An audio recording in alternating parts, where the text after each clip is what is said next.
Welcome to the video, everyone. Before we start, a big shout out to our sponsors for today. FOCO. If you don't know what FOCO is, this is what FOCO is. This is what FOCO is. That is what FOCO is behind his head as well. Click the link. Check out FOCO. If you use the code cftvyt, 15, you get a 15% discount. They got some really good stuff. Lots of funky gear. Very nice. Little Hawaiian shirt. Love it. Check it out. Hello, everyone from Chelsea Fan TV. Wow. Big news. Big news. Apparently, there's a big rift at Chelsea with Todd Boehly and Boehly. This is something that came up briefly in the summer. There was rumours that Todd Boehly wanted to sell his shares. He was looking to leave. Turns out, actually, it's the opposite. And we've got Boehly and Clearlake, Feliciano on one side, Boehly, Hansi Wiss, Mark Walter on another side. You got 60% and around 40% for Boehly. So Clearlake do have the majority here. Now, let's just break it down. Very simple. Todd Boehly is basically looking at this situation at the moment and the way we're handling the club since Boehly's taken the reins at Chelsea over the past year. And he's not happy with it. This is according to Bloomberg and also The Telegraph. Matt Law wrote an article on this as well. Look at the two different approaches that we see. Boehly's approach for Chelsea is about signing young youth players with potential and keeping the wage structure low, whereas Todd Boehly wants to go for superstars, give them big contracts and essentially win now, right? Like with the Dodgers. So a little bit more similar to what we had under Abramovich. But yeah, I mean, it's crazy, to be honest with you. It's absolutely crazy. I mean, I didn't expect this. And people are choosing sides.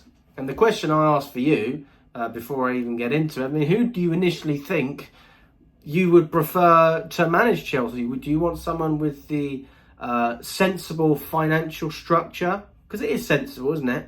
Like Boehly, where it's all about being careful, managing how much money you spend, so that if the player doesn't work out, you can easily shift them on with a low wage structure. And if a gem comes in, they get a bump in their contract, but it's still really nothing. I mean, you look at what Cole Palmer was earning before. He was earning less than 100 grand a week, and his extension has taken him up to 130 grand a week. So it's actually not that much in the grand scheme of things, considering Tosin's on 120 grand. You've got Enzo Fernandez, Caicedo, all of those players making more than Cole Palmer. And then you got Boehly, who dished out 325 grand a week for Sterling. Bought in Koulibaly, a lot of these players on massive contracts. But really, I think it's too early to judge Boehly in that sense. I think, how do I phrase this?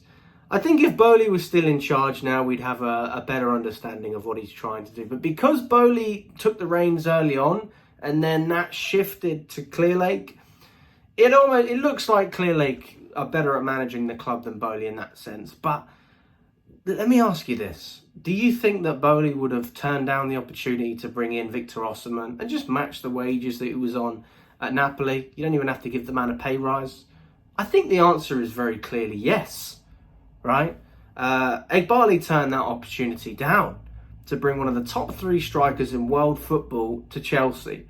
Todd Boehly wouldn't have done that. And there's been a poll on Twitter. I think it was Pies, his page. About 77% of fans believe that Boehly is better for Chelsea than Boehly and Clearlake. And that is an absolutely fair point. I think that when you look at it in a footballing term, Boehly is just, he's more of a sporting man. He's more of a Chelsea man. He interacts with fans more. How do I know? Because I've met the guy, and I met Boehly as well. Boehly doesn't want to be taking pictures. He literally held up the phone when Boehly gave the channel a shout. Boehly was the one that was filming. He doesn't want to be in the limelight. He wants to be behind, just making money, essentially. You know, we're hyping up good business deals, and we've made some good deals. I'm not disputing that, but we need a little bit more quality on top of that. If we can blend the two together, and I think it's brilliant, but it doesn't seem like that's going to be the case. It certainly doesn't seem like that's the case at the moment. Boehly is very much the front runner in terms of the way we're running things at the moment, which has led to Todd Boehly trying to raise £2.5 billion to try and buy out Clearlake Capital and become the majority shareholder, the majority owner of Chelsea Football Club. I think it's unbelievable, to be fair. And it's sparked so much controversy about where Chelsea are. I mean, why would Chelsea fans trust the process and trust the ownership? They don't even trust each other. All right, nobody ever thought that Boehly and Boehly were best friends, but I mean, I don't think we thought after 2 years this was already going to happen. This is certainly a surprise. I mean, I feel that way, and I don't know if you do as well. Let me know in the comments. But it is a fascinating situation, and yeah, I mean, if you look at the vision that Boehly and Clearlake have, it's about a 10-year vision. It's a 10-year project for them because they are contractually obliged when they bought the club to hold on to it for 10 years, and they can't sell it up to that point, but they can sell it to Boehly because he's already a part of the club, right? So that is okay. Whereas Boehly, from what we hear, is looking at a 20-30 year project. And I would agree with the fact that Boehly does look like he's more, involved with the fan base, involved with the club in terms of, repping our merch, going and speaking to fans, taking pictures with fans, and just being a little bit more open about things. If you ever hear quotes from the ownership, generally, it's Boehly. I mean, you've heard a couple of things from Boehly, but nothing much. Where Boehly's a lot more open about these things, which I think is great. It's good to have open dialogue and communicate, even if it's not directly with the fans and it's an interview with Bloomberg, right? I didn't get that with Abramovich, so it's quite refreshing in that sense. But it doesn't matter who's speaking if they don't have the power to do what they need to do. And I think that ultimately the direction of this club would benefit from one of these individuals taking charge. Now, if Boehly is that person, and Clearlake have been very open about the fact that they don't want to sell their shares, but let's just say that they bought out Boehly, who doesn't want to sell his shares either. He's looking to buy out Clearlake, just to be clear. Then you have a club that is going to be well run financially. We're not going to have problems with FFP. We're not going to have problems with PSR, and we're going to be very stable. So that it's not going to be very controversial in that sense. I think the loopholes in terms of how much we've been spending is because of what we had with UEFA, the fact that we weren't in any UEFA competitions. We obviously took as much advantage of spending large amounts while we still could. I think that the spending will probably dial down and will be a little bit more sensible under Boehly. And then also you look at the players we have in terms of youth. That's just a money maker for them. That's all they're thinking about. They're buying players as well from abroad, whether that's Brazil or whatever country. You look at Angelo. We just sold him to Al Nassr in Saudi. After a year of buying, we've made £6 million. That's good business, but it's not good for football in terms of the football side of things. Nobody really cares about making £6 million on a player sale, right? They can look at that and say that's good accounting, whatever. And it is. I have no issue with that, providing on the sporting side, you are focused there as well. And it seems like the direction from Clearlake is very much financially driven. How much money can we make? What can we invest here to get this return? And that is where there is a problem, because when you're turning down Victor Osimhen, and everyone knows we clearly need a striker, when you're trying to force out Chalobah, who's arguably one of our better centre-back, and this is all because of money, and these can all easily be avoided, guys. You offer Victor Osimhen 250k a week, there's a good chance he actually accepts that. Still a 50k pay cut. I mean, this is the thing. You got Chalobah as well. Fucking hell. You're trying to sell the guy for 25, 35 million. And you end up loaning him to Crystal Palace. He could have easily played for us and would probably keep more clean sheets over the course of the season. So a lot of question marks from Clearlake, but then you've got Boehly as well. And I like baseball. I'm actually a fan of baseball. I follow the Dodgers. And this argument of, because there is an argument that Boehly doesn't really bring success, right? He's only won one World Series with the Dodgers. Well, hang on a second.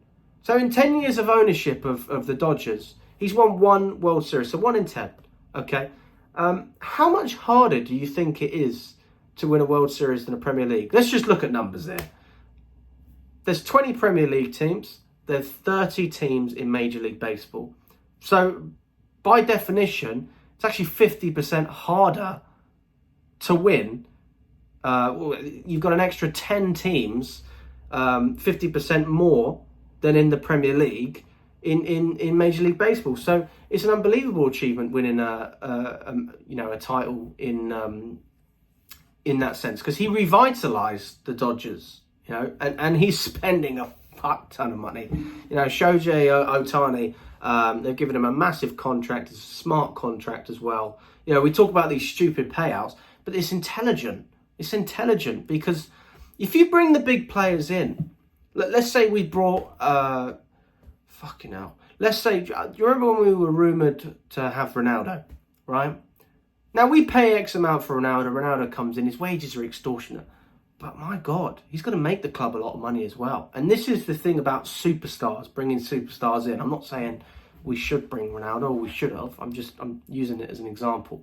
Superstars bring in revenue in ways that really these young players never can. You bring in Dewsbury Hall from Leicester, I'm sorry, where's the commercial value?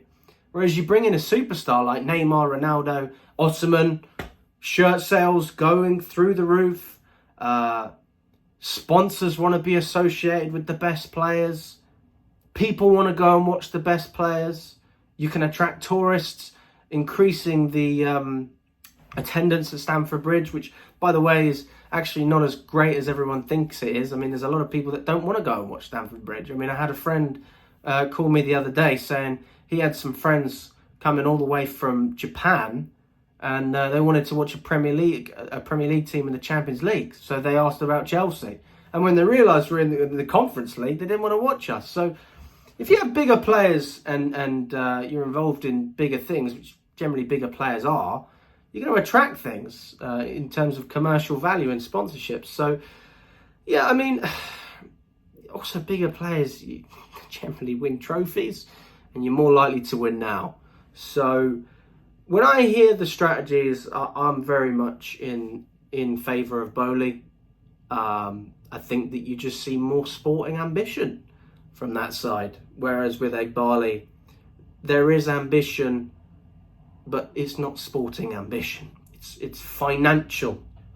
It's all financial. The strategy is to do with money. The recruitment is to do with money. The wage bill, the transfer policy, the loan strategy. Why did we buy Strasbourg? Money. So, yeah, when I look at everything, I think, look, there's bad things from both of these guys. I mean, we've just alluded to Clearlake. Boehly's obviously got bad qualities as well. Like, if you dish out a 5-year contract to Sterling on 325k a week, you can see it's quite hard to get rid of him. And that is where Boehly is a bit better, because he won't make those mistakes. But let's say Sterling paid off and scored us 30 goals a season. Who's complaining? Right? So that is where it's all a risk at the end of the day, whether you spend a lot of money or not much. It's all a risk, because if you don't spend enough on good players or invest in the wrong things, you're not going to be successful anyway. And if you don't get in Champions League, you don't make as much money for the club. So yeah, I mean, that's where I stand on it. I think that personally, Boehly would be a massive upgrade on Boehly in terms of our short-term ambition and winning trophies. I can see Boehly actually being someone that wants to be a part of that, whereas Boehly is really looking at this, and Clearlake as well. I mean, Feliciano said it himself. He said, success on the pitch is great, but it's not as important as success off the pitch. And that tells you everything you need to know. And whether Boehly means it or not, he does say we are here to win. and that's the different visions that we've got. So it'll be very interesting to see how this situation unfolds. I don't think this is a quick solution. This is going to probably take a couple of years, if I'm honest with you. I think this will take at least a year to finalise if anyone buys out one of the other investors or shareholders. But yeah, not a great start to the season, guys, in terms of news. This isn't positive because none of them want to sell. So if we ever want to rebuild a stadium or do anything, 3 of these guys have to sign off on it, and the vision is not shared. So we are at a standstill in terms of who's actually running the show at the moment. I mean, as I said, Clearlake have control, but Boehly has an awful lot of stake as well. His consortium have 40% or 38, something like that. So yeah, it's going to be very, very interesting to see where this goes. Personally, it's interesting, but you can't look at this and say it's positive for the club, because what if nobody wants to sell and that's where we are? Then I think it's going to be very difficult to find any ambition up top, because you're just driving in different directions. But let me know what you guys think. Do you agree? Do you disagree? Do you think Boehly's the best man for the job? Or is the Clearlake strategy better than we all think? Even if it's financially viable for Clearlake and that's their ambition, can we be successful with Boehly and Feliciano? Let me know in the comments. Leave a thumbs up as well. And up the Chelsea.